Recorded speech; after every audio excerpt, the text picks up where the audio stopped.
ख़वातीन हज़रात, आज हम बात करने जा रहे हैं वीयू पाकिस्तान के लेटेस्ट जॉब्स के बारे में। इसके साथ साथ इस पर अप्लाई करने का मुकम्मल तरीका क्या है, इसमें क्या क्या चीज़ें रिक्वायर्ड हैं, इसका लिंक भी नीचे डिस्क्रिप्शन में दे दिया है ताकि आपको अप्लाई करने में आसानी हो। तो अगर आपने हमारे चैनल को सब्सक्राइब नहीं किया तो जल्दी से सब्सक्राइब कर लें। तो चलते हैं विंडो स्क्रीन पर। हम लोग आ चुके हैं jobs.com.pk की वेबसाइट पे। ये हमारे पास है Vu Pakistan jobs 2023 for coordinator, instructional designer, electrician, IT staff, sports IT staff, office support staff and others की वैकेंसीज हैं। नीचे इसकी मज़ीद डिटेल देख लेते हैं कि क्या आ रही हैं। ये हमारे पास आ रहा है जी, नेम ऑफ ऑर्गेनाइजेशन आ रहा है वीयू पाकिस्तान, वैकेंसी टाइटल वही आ रहा है coordinator, instructional designer, electrician, IT staff, office support staff वगैरह। एजुकेशन जो मांगी हुई मास्टर और मैट्रिक बैचलर डिग्री है, ठीक है। टोटल वैकेंसीज 12 हैं और जो जॉब लोकेशन है वो इस्लामाबाद पाकिस्तान के अंदर आ रही है। और लास्ट डेट टू अप्लाई जो है वो 14 जनवरी 2023 है। अब नीचे चलते हैं इसके एडवर्टाइजमेंट की तरफ। ये जी हमारे पास आ रहा है असिस्टेंट इंस्ट्रक्शनल PPS 9 के लिए। इसमें वो कहते हैं कि आपकी क्वालिफिकेशन जो है वो एक्सपीरियंस बेस पे होना चाहिए और आपकी स्पोकन इंग्लिश बहुत अच्छी होनी चाहिए और IT प्रोफेशनल होने चाहिए आप लोग। DHQ यूनिवर्सिटी कोऑर्डिनेटर के लिए क्या है, PPS 8 है और इसके लिए वो कहते हैं कि आपके पास 3 साल का एक्सपीरियंस और PhD लेवल का क्या है आपके पास क्वालिफिकेशन होनी चाहिए और टीचिंग या डिस्टेंस लैंग्वेज पे आपको पढ़ाना आना चाहिए। नीचे है जनरेटर ऑपरेटर के लिए, वो है PPS 5 और 2 साल का आपके यानी सेकंड डिवीजन और 3 साल का एक्सपीरियंस आपके पास होना चाहिए, ठीक है। और हाईली प्रोफेशनल आप लोग होने चाहिए, ठीक है। आगे है लाइट मैन के लिए PPS 5 के लिए, तो वो है मैट्रिकुलेशन होनी चाहिए, आपके पास 3 साल का एक्सपीरियंस होना चाहिए, ठीक है।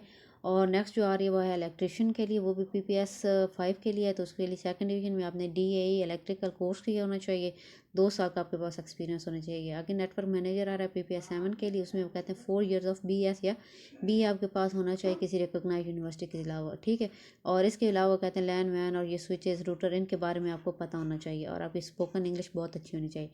आगे नेटवर्क एडमिनिस्ट्रेटर PPS 6 के लिए और 4 ईयर्स ऑफ एक्सपीरियंस आपके पास होना चाहिए, BE किया होना चाहिए, 2 साल का एक्सपीरियंस होना चाहिए। इसके बाद भी वो इसमें भी वही सारी रिक्वायरमेंट्स हैं। आगे आ रहा है हमारे पास असिस्टेंट नेटवर्क एडमिनिस्ट्रेटर, ठीक है। PPS 5 के लिए 4 ईयर ऑफ BS या BE आपके पास होना चाहिए सेकंड डिवीजन के साथ एटलीस्ट किसी रिकॉग्नाइज यूनिवर्सिटी से। आगे आ रहा है ऑफिस सपोर्ट स्टाफ के लिए, वो क्या है आपके पास PPS 4 के लिए है और मैट्रिकुलेशन होना चाहिए सेकंड यानी सेकंड डिवीजन के साथ और 1 साल का एक्सपीरियंस होना चाहिए। आगे इसकी मज़ीद इंस्ट्रक्शंस देख लेते हैं कि वो क्या आ रही हैं। तो जो हमारे पास इसमें सबसे पहले आ रहा है वो एज लिमिट बता रहे हैं कि आपकी जो एज लिमिट होनी चाहिए वो तकरीबन होनी चाहिए 60 साल की, ठीक है। उसके बाद वो कहते हैं कि जी आप अगर सेमी गवर्नमेंट या पहले गवर्नमेंट के एम्प्लॉय हैं तो आपने प्रॉपर चैनल के थ्रू अप्लाई करना है। और वो कहते हैं कि जो आपका एक्सपीरियंस है वो अगर आपने पार्ट टाइम जॉब की हुई है या कुछ इस तरह से, तो वो आपका एक्सपीरियंस काउंट नहीं होगा, ठीक है। और नेक्स्ट जो आ रहा है वो कहते हैं कि एलिजिबिलिटी जो शॉर्ट लिस्टेड जो कैंडिडेट्स होंगे उन्हीं को सिर्फ हम बुलाएंगे और इसके अलावा आप WW की भी अपनी वेबसाइट है उससे के थ्रू आप अप्लाई कर सकते हैं, ठीक है। और उसके अलावा जो कहते हैं 15 दिन के अंदर अंदर आपने अप्लाई कर देना एडवर्टाइजमेंट के बाद। वो कहते हैं कि एक से ज़्यादा पोस्ट पर भी आप अप्लाई कर सकते हैं, ठीक है। वो कहते हैं जो इनकी फ़ीस क्राइटेरिया वो नंबर 1 2 सीरियल के लिए 2000 है, 6 7 के लिए जो है वो 1000 फ़ीस आ रही है और सीरियल नंबर 3 4 और 5 और 8 के लिए जो है वो 500 है। और इसी तरह से वो कहते हैं कि आपने मुख्तलिफ़ पोस्टों के लिए मुख्तलिफ़ फ़ीस अदा करनी है, ठीक है। और सीरियल नंबर 9 के लिए आपकी 500 फ़ीस है।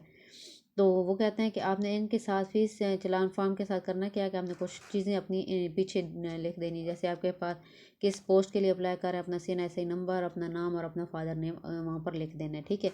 उसके बाद वो कहते हैं कि आपको रिटन टेस्ट के लिए भी बता दी जाएगा कि आपका रिटन टेस्ट कहाँ पे है, आपकी फ़ी वापस नहीं की जाएगी। इसके अलावा वो कहते हैं कि आपको फ़िटनेस सर्टिफिकेट भी आपके पास होना चाहिए और अगर आपके अंदर किसी डुअल आपकी जो है ना वो नेशनैलिटी नहीं होनी चाहिए।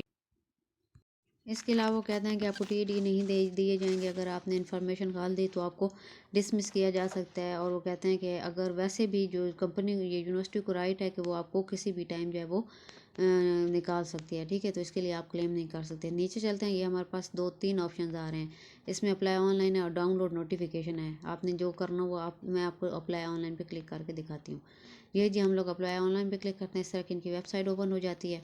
तो ये जी हमारे पास मुख्तलिफ ऑप्शन आ रहे हैं। तो हम लोग क्या करेंगे कि हम लोगों ने सेकंड ऑप्शन के ऊपर क्लिक करना है, एडमिशन। यहाँ पर नीचे अप्लाई ऑनलाइन आ रहा है, ठीक है। अप्लाई ऑनलाइन पे आप क्लिक करते हैं तो आपके पास एक और नई टैब ओपन हो जाती है, वो इस तरह की है। तो आपने क्या करना है, अपना ID कार्ड नंबर देना है, पासवर्ड देना है और साइन इन कर देना है, ठीक है।